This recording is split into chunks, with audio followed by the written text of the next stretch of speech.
Greetings and welcome to the 2022-2023 Post-Secondary Outcomes Indicator 14 webinar. Indicator 14, Post-Secondary Outcomes Timeline. The purpose of this survey is to survey students 1 year after exiting high school. The students in this survey file will be students that exited in June of 2022. All districts, via the enriched submission, this file was submitted on the third Friday in February 17th. Indicator 14, Post-Secondary Outcomes, measures the percent of youth who are no longer in secondary school and had IEPs in effect at the time they left school and were A, enrolled in higher education within 1 year of leaving high school, or B, enrolled in higher education or competitively employed within 1 year of leaving high school, or C, enrolled in higher education or in some other post-secondary education or training program, or competitively employed in some other employment within 1 year of leaving high school. Indicator 14, Exiting Students. The population of students who have exited during the previous school year to the reporting year of the Annual Performance Report, APR, for reasons that include graduating with a South Carolina high school diploma, receiving a South Carolina certificate, reaching maximum age, dropping out of school at the age of 17 or older, and not returning to the subsequent school year. Deceased students are not included in this report. In response to the survey that was sent out as a part of the May monthly meeting to survey whether or not districts were interested in hosting a community event, we did not get great participation, so there was not enough interest to pursue this event at this time. However, we will revisit it in the future and put some guidance in place for those districts who are interested in pursuing or hosting a community event in the future. In addition to the survey link that was given to survey whether districts were interested in opting in to collect their Indicator 14 data, we had 37 districts that responded yes, that they would like to complete the survey themselves as a means of improving their response rate and obtaining 2 possible bonus points for that. So we're going to update the survey postcards to send out for your districts on your behalf. If the postcards are returned, we will have the district's address on there, so the postcards will be returned to the district instead of to the State Department. And we'll prepare those files and send it to you so that you'll have hard copies for your records. As it pertains to completing the survey, there are 4 main sections. Section A is centered around procedural demographic information. Section B, educational experience. Section C, work experience. And D is our catch-all other information section of the survey. The procedural section of the survey is basically you'll receive a script with information on how to identify yourself, explaining what the purpose of the survey is. You'll receive a list with the survey ID codes. Select the districts. There are 3 main exclusions for this report to complete the survey. One is after 3 attempts, that will conclude the survey. You will document that, and on whatever method you choose to document your attempts, you will keep that for yourself. Deceased students, if the student is deceased, that will end the survey. And if they do not want to participate in the survey, that will complete the survey.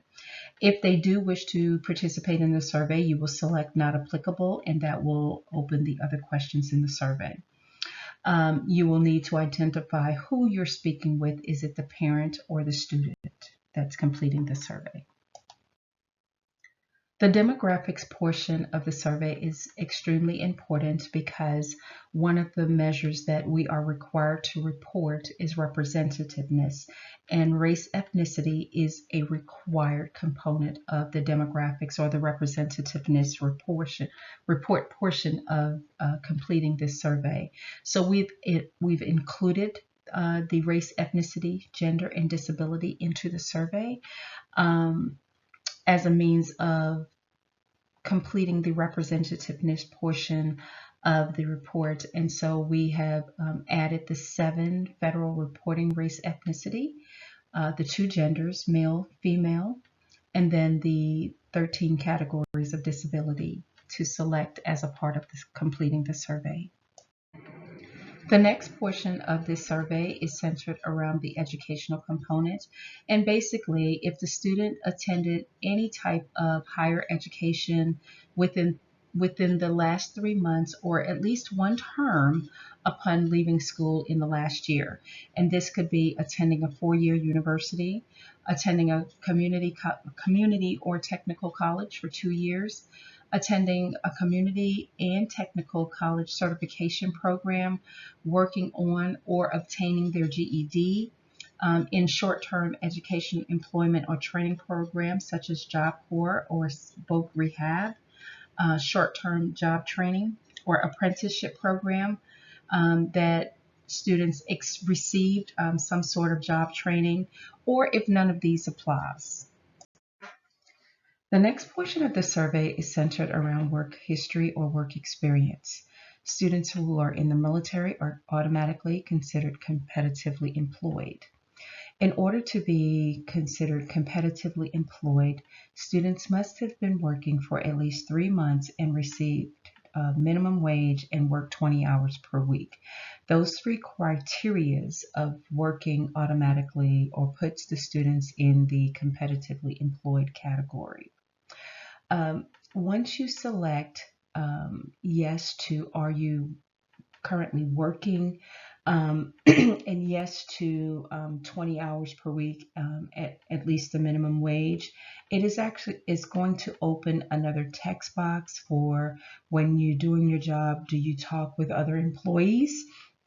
As well as in your job, can you get a paid promotion? So those options are made available upon selecting yes. Otherwise, it's going to end this portion of the survey and move on to the next part. Additional questions that are on the survey: have the student received support from any of the agency, and we will provide that agency list to the districts.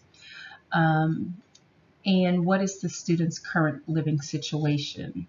Are they living at home with their parents or other family members? Are they living independently in their own home? Or are they in a group or supervised shared apartment, in a dormitory or military base? Or if there's some other type of living situation that applies to the student, you can text it in the open text box. And then rate the skills or training that they received while they were in high school, whether it was specific career vocational skills to prepare for the current job or education. Do they need more? Do they feel they needed more training, just enough, or too much training?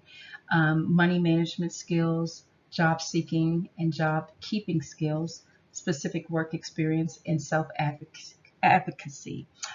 If they felt that they needed more training or education in those areas, did they receive just enough or too much that adequately prepared them for post-secondary. On the continuation of additional questions, is there anything else about the school or work or living experience since they left high school that they would like to share? Just an open text box there to highlight what's going on or celebration of any sort that has happened with the student. And lastly, to find out how COVID-19 impacted their lives upon leaving high school. So there's an open text box for you to get that information and type it in if they choose to share. We wanted to include the alignment of the survey questions so that you'll know how the responses are calculated. So there are 4 leading questions that the survey questions response must align with. And so for the survey questions 1A and 1B under education, enrolled in higher education gets aligned into number 1. Students who respond to survey questions number 2 and 3, yes, and yes to number 3 and yes to 4 are considered competitively employed. Students who respond to questions 1C, D, and E, that is the catch-all for some other type of post-secondary education or job training program that the students attended or participated in within 1 year of leaving high school. And number 4, it's our catch-all if the students have been doing something but not necessarily fit into categories 1, 2, or 3. So for survey questions, if they responded yes to 3 and no to 4, this is where they would fit into question number 4.